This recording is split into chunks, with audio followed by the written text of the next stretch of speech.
Bienvenue sur Africa 24 dans cette nouvelle édition de l'Africa Tonight. Voici les titres de l'actualité. La situation est sous contrôle gouvernemental. Ce sont les mots du président bissau-guinéen Umaro Sissoco Embalo après la tentative de coup d'État survenue ce 1er février. Tentative qui a néanmoins fait plusieurs blessés et morts selon le chef de l'État. L'ouverture ce 2 février de la 40e session ordinaire du Conseil exécutif de l'Union africaine en Éthiopie. Une session organisée en prélude au prochain sommet des chefs d'État et de gouvernement de l'UA prévu ces 5 et 6 février. Et puis une application pour améliorer l'accès au système de santé en période de crise sanitaire. C'est la mission que s'est donnée la start-up gabonaise Jubilé Technology en lançant sa plateforme dénommée Hosto. Les détails à suivre dans ce journal.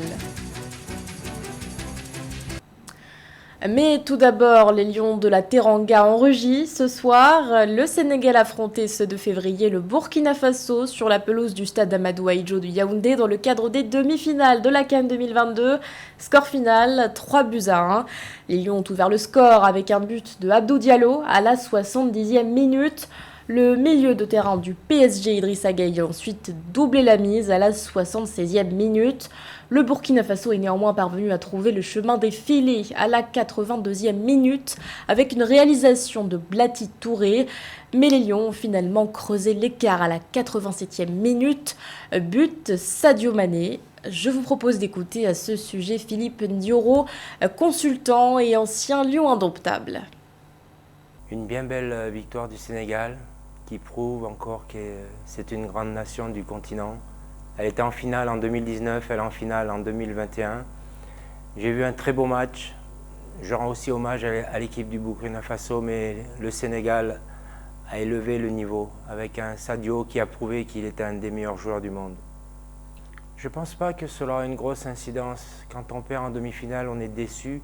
Je pense que les coachs vont faire tourner leurs joueurs. Il y a des équipes qui n'ont pas participé, des joueurs qui n'ont pas participé. Je pense qu'ils vont avoir le goût de goûter cette CAN quelques minutes.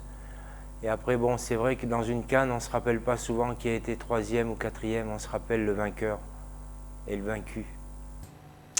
On connaît donc le premier finaliste de cette CAN. Le Sénégal affrontera dimanche 6 février le vainqueur de la rencontre Cameroun-Égypte prévue ce jeudi. Après la tentative de coup d'État survenue ce 1er février, le calme semble être revenu en Guinée-Bissau. Sur les réseaux sociaux, le président Umaro Sissoco Embalo affirme que la situation est désormais sous contrôle gouvernemental. Face à la presse, il a également ajouté qu'il y a eu tentative d'assassinat contre le président et tout le cabinet. Victoria Sedji. Le calme revient à Bissau. Tels sont les mots du chef de l'État de Guinée-Bissau, Umaro Sissoco Embalo, annoncé pour captif d'une tentative de putsch perpétrée au palais du gouvernement où il présidait dans la journée du mardi 1er février un conseil des ministres. Autour de 19h30, le chef de l'État a annoncé sur Facebook et Twitter son retour sain et sauf.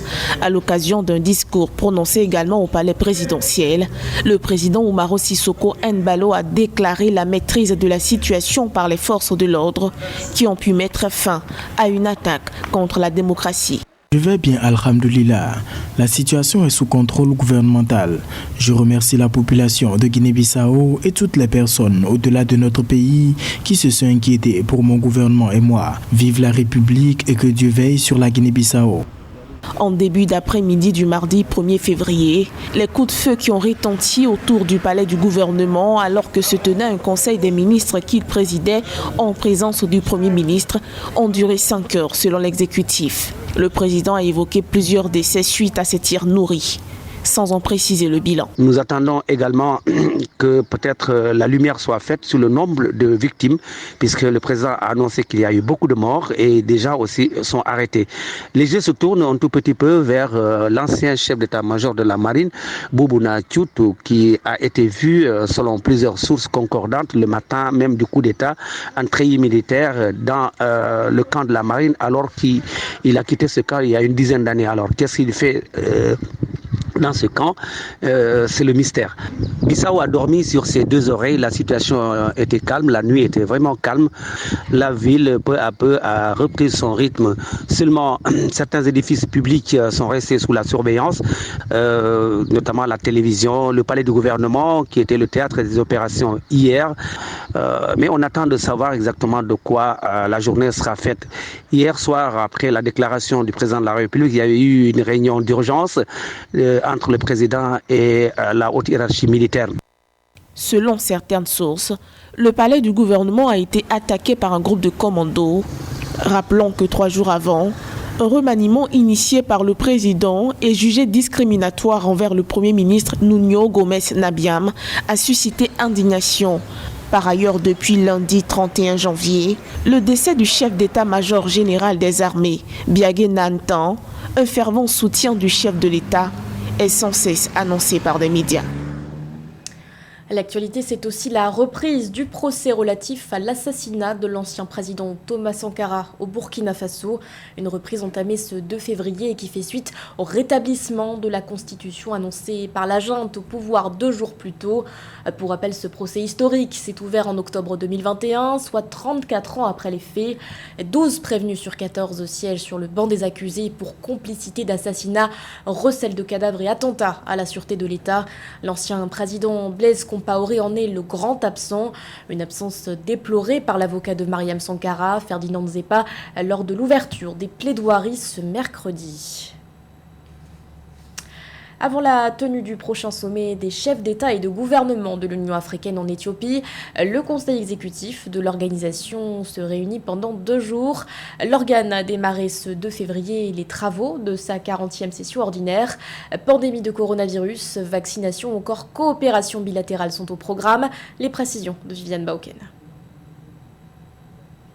Le Conseil exécutif de l'Union africaine a entamé ce 2 février au siège de l'organisation panafricaine à Addis Abeba en Éthiopie les travaux de la 40e session ordinaire en prélude au 35e sommet de l'Union africaine prévu les 5 et 6 février 2022. À l'ouverture des travaux, le président de la Commission de l'Union africaine a fait le point sur les problématiques urgentes du continent. Il s'agit notamment de la paix et de la sécurité des États membres qui est menacée avec d'une part les conflits inter-États, le terrorisme au Sahel et dans les Grands Lacs et plus récemment les actes anticonstitutionnels. La résurgence des changements anticonstitutionnels de gouvernement qui se sont dangereusement multipliés ces derniers mois. Que dirais-je, hier soir, vous l'avez suivi, la nuit a été très longue. Heureusement que le coup d'État a échoué en Guinée-Bissau. Tout ceci est un signe de cette grave déviance. L'ouverture des travaux du Conseil exécutif de l'Union africaine était également l'occasion de faire un bilan d'étape sur la pandémie de Covid-19 et ses conséquences socio-économiques sur les économies africaines. Pour le président de la Commission de l'Union africaine, le taux de vaccination reste très faible sur le continent. En janvier 2022, seulement 10% de la population est créditée d'un schéma vaccinal complet, tandis que 11% est partiellement vaccinée. Le problème ici étant la fourniture en vaccins, l'Union africaine reste optimiste sur les nouvelles pistes, avec notamment la mise en place de l'Agence africaine du médicament. Aussi faut-il saluer l'avènement de l'Agence africaine des médicaments, AMA. Le traité instituant la dite agence a déjà bénéficié du nombre requis de ratification. L'envoyé spécial que j'ai désigné pour assurer la promotion de cette importante agence travaille en étroite collaboration avec toutes les compétences requises pour en assurer l'opérationnalisation dans les meilleurs délais. La Covid-19, actualité prioritaire de l'Union africaine depuis 2020, continue de mettre à mal les économies africaines avec notamment la récession économique. Une récession qui a entraîné une baisse d'activité de l'ordre de 2%, suivie d'une hausse de l'inflation et l'alourdissement de la dette. Des situations qui peuvent, selon les experts, compromettre la reprise économique post-Covid envisagée. Selon les études de la Banque africaine de développement, l'Afrique à elle seule doit mobiliser environ 150 milliards de dollars américains pour apporter une réponse efficace à la crise économique. Bonne nouvelle pour les Angolais. À l'issue d'un conseil des ministres tenu ce 31 janvier, les autorités ont pris une série de mesures en vue d'augmenter le pouvoir d'achat des citoyens. Parmi elles, un réajustement des salaires de la fonction publique est notamment prévu. Plus de précisions avec Samantha Sabirou-Sabubanga. Les Angolais devraient connaître une amélioration de leur niveau de vie. Le président João Lourenço a approuvé lundi 31 janvier 2022 une augmentation du salaire minimum national et l'ajustement des salaires de la fonction publique. Cette nouvelle mesure vise à accorder un plus grand pouvoir d'achat aux Angolais. La décision a été prise lors du Conseil des ministres tenu le même jour au palais présidentiel et conduit par le président João Lourenço. Cela est une manière pour le gouvernement de rassurer les travailleurs précaires et surtout d'apporter un peu plus à la ménagère angolaise et de pouvoir bien sûr doper le pouvoir d'achat. Le nouveau tableau fixe les salaires à 32 181 kwanzas et 15 centimes pour le secteur agricole, 40 226 kwanzas pour le transport, les services et l'industrie manufacturière. Quant au salaire dans le commerce et l'industrie extractive, il s'élève à 48 271 kwanzas. Dans la fonction publique, le montant est passé à 77 507 kwanzas et 59 centimes. On peut aussi le reconnaître que 2022 est une année électorale en Angola. Le Parlement sera renouvelé en août prochain. Donc, cette augmentation est une aubaine pour le MPLA. Et quand on sait que les hommes et les femmes qui vont bénéficier de cette augmentation constituent, qu'on le veuille ou non, une partie importante des électeurs qui votent pour le MPLA. L'économie de l'Angola, qui repose entièrement sur les revenus pétroliers, connaît depuis 2016 une récession ayant entraîné une augmentation de sa dette qui est passée de 57,1% du PIB en 2015 à 120,3% en 2020 selon les estimations. La hausse des salaires vise donc à accorder une meilleure dignité salariale aux travailleurs et à résoudre les problèmes sociaux de la classe ouvrière. L'Algérie va se doter d'une nouvelle usine de production de lait. La construction de cette structure a été demandée par le président Abdelmadjid Tebboune lors d'un conseil des ministres organisé le 30 janvier. Elle sera située à Alger et aura une capacité de production d'1 million de litres par jour. Les détails avec Mildred Yamou. Une nouvelle usine de production de lait va voir le jour en Algérie. C'est une instruction du président Abdelmadjid Tebboune donnée en conseil des ministres le 30 janvier 2022. L'infrastructure, qui sera implantée dans la capitale Alger, aura une capacité de production d'1 million de litres par jour, selon un communiqué de la présidence. Cette initiative vise à renforcer la sécurité alimentaire des populations. En fait, c'est toute la filière agricole que le président Tebboune veut relancer. En effet, les chiffres de ces dernières années ne sont pas bonnes. Et pour le président Tebboune, la sécurité alimentaire des populations est une question de dignité. C'est-à-dire qu'il considère que le peuple algérien n'a pas à aller chercher à l'extérieur de ses frontières de ce qui va nourrir sa population. Et généralement, quand on va chercher à l'extérieur de ses frontières, on est un petit peu à la merci des marchands. Le secteur agricole fournit plus de 2,5 millions d'emplois directs en Algérie. Fort de l'importance de l'agriculture pour l'économie algérienne, le gouvernement s'engage à développer ce secteur. Le président Abdelmadjid Tebboune a appelé à réorienter les efforts vers le secteur agricole, notamment dans le sud du pays. Il s'agit pour lui de recourir aux technologies modernes à travers le renforcement de moyens de contrôle aérien en vue d'évaluer les capacités agricoles. Pour le président Tebboune, il est très important que l'Algérie réalise donc sa sécurité alimentaire et cela passe par un renforcement des ressources humaines et un changement de mentalité au niveau de la production agricole. Ce qui ne va pas être très simple parce que ce qui caractérise le monde agricole dans le monde entier, c'est justement le conservatisme. Le président Tebboune a également appelé à renforcer la production céréalière et des viandes rouges en adéquation avec les aides accordées par l'État. Il a mis l'accent sur le développement de la production de lard gagné dans les zones sud-ouest et les hauts plateaux ouest. Si le coronavirus a mis en évidence la fragilité des systèmes de santé en Afrique, il a néanmoins permis l'essor de la télémédecine.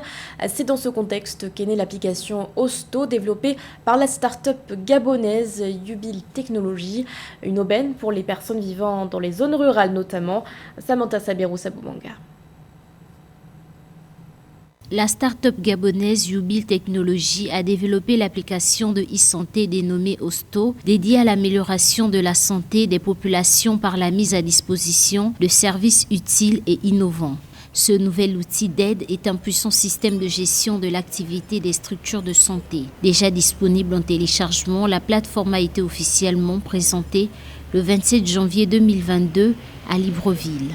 Cette télémédecine peut s'avérer très importante lorsqu'on se retrouve dans des situations de détresse et qu'on ne peut pas se déplacer. Avec l'application, on peut appeler un médecin qui à distance peut nous prescrire les premiers soins sans qu'on ait besoin d'être physiquement dans le même environnement. Les patients dans les zones rurales ou enclavées ont également la possibilité de bénéficier d'une assistance médicale à distance grâce aux téléconsultations. Ainsi, grâce à la plateforme Osto, les visites et examens médicaux sont possibles de même qu'acheter les médicaments à distance.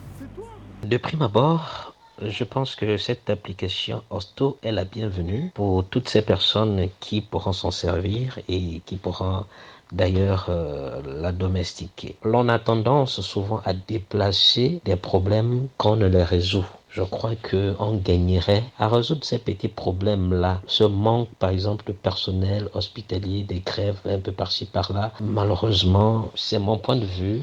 Je peux me tromper, mais on déplace plus des problèmes qu'on ne les résout. L'État gagnerait à trouver des voies de solution, des pistes de solution pour pouvoir d'abord résoudre ces problèmes-là.